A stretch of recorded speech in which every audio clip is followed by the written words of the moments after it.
Hello, I'm PROMETHEUS1, and welcome to another quick review. Now, I haven't done a quick review in a very long time. I haven't done a quick review since I think it was 2015 with Avengers Age of Ultron.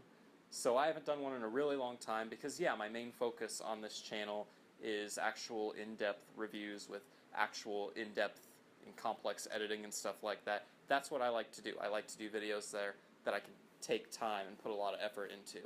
And also, I don't really have a lot of time to make videos in general because being a human being and not a full-time professional YouTuber, my schedule is really, crazy. And I don't want to be a professional full-time YouTuber. I mean, that's not what I want to do with my life. So I like being able to do videos on my own schedule. And I am going on a tangent. I am going to get back on track. Yeah, quick reviews are. It's pretty self-explanatory in the title. A quick review is just where I just sit down with no script, no editing, no fancy editing, nothing, just me sitting down in front of the camera, just improvising, talking about a movie that I just recently saw and what I thought about it. The upside to doing this is that I can talk about a movie while it's still fresh on my mind, and I can give a much more spontaneous, open response to it. Because it's still fresh in my mind and I don't have a script for these videos. I'm just sitting down and saying what I think. But the downside to them is that you get those annoying jump cuts. Those annoying jump cuts that every freaking YouTuber uses because, the reality of improvising a video is there are going to be times where you pause for a large amount of time trying to think of what to say next. And, you have to do the jump cuts. It's annoying, it's ridiculous, it's obnoxious, but it's a reality. Now, the first thing you may notice about this video is that just the footage and everything looks very different. And that's because I'm actually not shooting this on my normal camera. Hold on a second. I'm actually not shooting this on my normal camera. I'm shooting this is my normal camera, the Nikon D5200, but I'm actually shooting this video on the Blackmagic Pocket Cinema camera. This is a camera I mentioned in my last video that I'm in film school now, and there are going to be a lot of times where I have really professional, really good cameras in my possession because I have them checked out for school use. And I'm filming a project tomorrow, and I had to check out the equipment today. And so tonight, I have the Blackmagic Pocket Cinema camera with me in my apartment, and I just thought, hey, wouldn't it be cool to do a quick review filming on the Blackmagic Pocket? So the upside to this is that the picture looks a lot better. It definitely looks more professional. It definitely looks like it was shot on a really professional camera. There's a constant shutter speed, there's constant exposure, the composition is a lot better. I'm looking up at the monitor, and yeah, it's a lot better. But the downside to this is that the microphone on my Nikon D5200 is very good. It's actually a very good microphone. You shouldn't use it on a professional set, but for YouTube purposes, it's very good. The microphone on the Blackmagic Pocket Cinema camera absolutely sucks. The audio is so bad. There's literally nothing you can use it for. And so I am actually recording the audio right now separately on my phone. It's really amateur, but believe me, recording the audio separately on my phone is just so much better than recording my audio on the Pocket, because the Pocket is just, it's a fantastic camera visually, but it is, the microphone on it is so bad. And you never use the in-camera microphones on professional productions anyway. You almost always record your audio separately. And that's because, cameras are not meant to be perfect audio things. They're meant to be perfect visual things. So this is my quick review of two films. This week, my school put on two screenings. The first screening was a special event the school was putting on. The second screening was actually a screening I had to go to for one of my classes. The first screening on Wednesday night was a screening of the film 1898 Last Men in the Philippines, or 1898 Our Last Men in the Philippines. It's a film that takes place in 1898, and it tells the story of the last soldiers that were stationed in the Philippines when it was controlled by Spain, um, and kind of shows what happened to them when the government of Spain sold the Philippines to the United States, but kind of forgot that those soldiers were there, and those soldiers were kind of stuck there now in U.S.-owned territory. It's a very interesting story, and I was really looking I was really looking forward to seeing like how they would do this story on film. I wasn't even fully aware of the story. I was not aware of the story before I saw this film, and I was really interested in what direction it would go.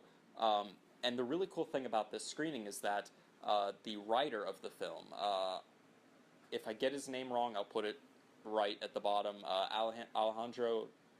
Alejandro Hernandez is the writer of this film. They actually did a Q&A. My school did a Q&A with the writer of this film after it ended. We got to see him. We got to talk to him. It was really cool. He's a Cuban-born writer, but moved to Spain and is now working in the Spanish film industry. This is, of course, a Spanish film. And yeah, it was really cool being able to meet the writer of this film. This film was actually very successful in Spain. It won a crap ton of awards in Spain. It was even one of the nominees for the Spanish submission to the Academy Awards for Best Foreign Film. It wasn't one of the nominees for Best Foreign Film, but it was one of the nominees for which film Spain would submit for consideration. It was a very good big success. And Spain won a lot of awards, made a lot of money, was considered for the Oscars. It won the Spanish version of the Oscar. I'm not exactly sure for what, but I know it won one of the Spanish Oscars, Spanish version of the Oscars. I don't know what they're called. So yeah, this film was a very big success in Spain, and oh my goodness, it is so good. Like, this film is it is one of the best historical event movies I've seen in a long time. And that says a lot, because historical event movies come out all the time. You see them all the time. And even when there's not new ones coming out and you're not going to see new ones, you're seeing ones from the past that you've been wanting to see but haven't seen yet. So, you know, if you're a lover of film like me, you're constantly seeing historical event movies. So to say that this is one of the best ones I've seen in a long time, that says a lot. And my goodness, this film is so good. I'm going to get to the basics of it first. Fantastic story. Absolutely really interesting story. I don't want to give too much away. And it's the hard thing about talking about this film is that if you give too much away, it'll lose its power. It won't spoil the film, but the film will lose its power, because a lot of the stuff that they throw at you, you're expecting. It's not the same as spoiling it, but it's similar. And so I really can't go deep into the story, unfortunately, because I really don't want it to ruin it for you guys. All I can say is extremely interesting story. The first 10 minutes are a little, but after, and it kind of feels like a really cheesy movie. But after you get past that first 10 to 15 minutes, the story sucks you in so much, and you are so freaking interested. This is one of the first movies in a while that actually sucked me into the story so much that there were a few moments where I forgot I was watching a movie. And when a film does that, when a film makes you forget you're watching a movie because you're so engrossed and immersed into the story, it's doing one of the ultimate jobs of film. And so the story is amazing. The story is extremely interesting. It grabs you by the neck and it holds you in for the entire time. I can't say much about it, and it kills me to not be able to say much about it, but go see it if just for the story. But it's not just the story, it's also the characters. My goodness, the characters in this film are so wonderful. From the people you're supposed to be rooting for, to the people you're supposed to not like, to the people where you don't know. You don't really know if you're supposed to root for them or to not like them. Everyone, no matter what their role in the story is, they're all likable. The ones that are supposed to be the good guys, you love to love them. The ones that are supposed to be the bad guys, you love to hate them. The ones that the ones that you don't really know where they stand, you loved to be involved in that mystery. Like, you love to be around these characters. Each of the main characters has their own very, very, very special and unique identity, to the point where you, even if you don't really get their names down, you still know exactly who that is. Oh, that's the guy that blah blah blah blah blah. You know immediately. A lot of war films make the mistake of not making their characters very unique, to the point where you get them mixed up, and you're like, is that guy? Or is that guy? No, is that guy? And one of the recent films that I can think of that did this was Dunkirk. Dunkirk made the mistake of not putting enough emphasis on the characters, to the point where I could not tell them apart. Like, there were so many parts during there were things I liked about Dunkirk. I didn't think it was spectacular, but there were things I liked about it. But there were a lot of parts in Dunkirk where I was just like, wait, is that the guy who did that? Or is that the guy at the beginning? No, wait, is that the guy who did, like, because a lot of war films make the mistake of just making their characters soldiers and not really making them unique, and it's hard to tell them apart. Saving Private Ryan did a very good job at making the characters unique, distinguishable, and memorable, and this film, 1898, does so as well. Like, each character has a very specific personality, a very unique identity. You can pick them out of the crowd immediately, and you like them. You like being around them. You hate all this horrible stuff that's happening to them, but you love being on this adventure with them. They are very, very, very, very, very enjoyable, likable characters. Even the antagonists are a blast to be around, and a blast to participate in this adventure with. So the characters are very well done, and when a character dies, there are deaths in this film. When a character dies, like, you legitimately feel sad, and not a lot of movies nowadays do that. Not a lot of movies nowadays get you so attached to their characters that you legitimately feel sad when one dies. And yeah, this is a film that really, you feel sad when a character dies. Like, there were several moments where I was like, no, I don't want them to die, I liked them. So, great characters. And the last of the basic things about this film is the cinematography. The cinematography in this film is absolutely beautiful. They were shooting in I believe it was Papua New Guinea. Whichever Guinea is in Africa. I'm not that great on geography.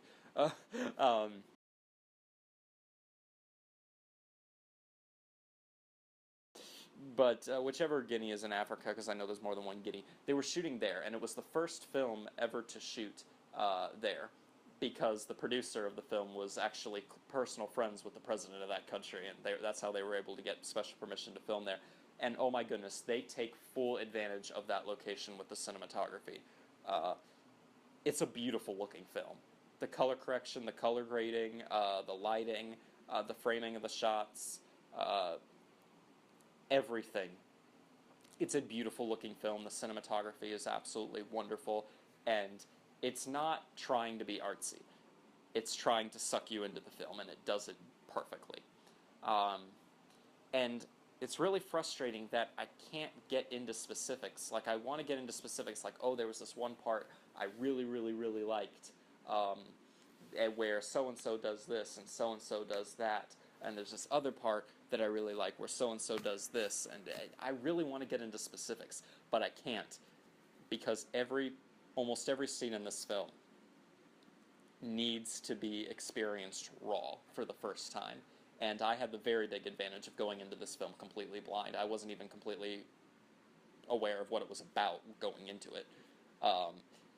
And because I went into this film completely blind, so much of it was way more powerful than it would have been otherwise. So I really can't go into specifics here, so all I can say is, if you like historical films, if you just like films in general, if you like powerful, emotional films that take you on a journey with characters you enjoy being around and feel legitimately sad when one of them dies, watch this film. 1898, Our Last Men in the Philippines, Spanish film from 2016. watch it. There is another film called Our Last Men in the Philippines that's based off the same story. That film is from the 40s. That is not the same film I'm talking about. I'm talking about the one from 2016 titled 1898, Our Last Men in the Philippines. Watch it. It's amazing. Now, the second film that my school did a screening of this week, they actually just did tonight. And so this film is very fresh on my mind tonight. And that is Uzak. Uzak, translated to English as Distant, is a Turkish film from 2005, 2006, I think.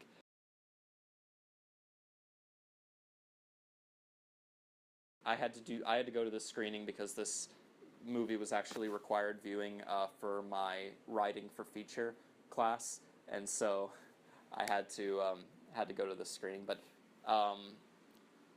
my thoughts on Uzak are, and again, this film was also a very big success. It was actually the Turkish submission to the Academy Awards for Best Foreign Film. It won so many awards at so many film festivals. I believe it was at the Cannes Film Festival. It was a big success in the film world for Turkey. My screenwriting teacher was really talking a lot about it. He was just praising it. He was just praising it all over. He's like, "Oh my goodness, Uzak, it's a masterpiece. You all need to watch it for this class. I'm making it. You have to watch it for the next class so we can discuss it." And no, this is one of those films where I don't like it, but I respect what it was trying to do. I respect what it was trying to do. It was basically, the plot involves there's a guy who has moved away from his hometown, from his family, and he's kind of distanced himself from them. But then once he starts formulating relationships in his new town, and this is all exposition, this doesn't happen actually in the film, this is exposition. Once he starts forming new relationships, he starts distancing himself from those too. And then the actual main plot of the film involves his cousin, who is out of work and trying to support his family, coming into town to visit him and trying to find work, and them just experiencing each other's lives. I like what they were trying to do. They were trying to make a film that shows how boring and bleak life is when you distance yourself from all your relationships, when you isolate yourself from the world, and when you don't let anyone in, how bleak and boring life can be. That's what the film was trying to say, in the way I interpreted it, and I respect what it was trying to do, and I also respect how it tried to do that. It's a very slow-paced film. It's a very slow-paced film where not a lot of stuff happens. It's definitely mini-plot, in contrast to arc plot. It's not a lot happens in the film, and it's very slow-paced. But that was kind of the intention, because it's trying to be slow-paced, and not a lot happens, so that you see how boring and bleak your life will be when you're isolated from the world around you.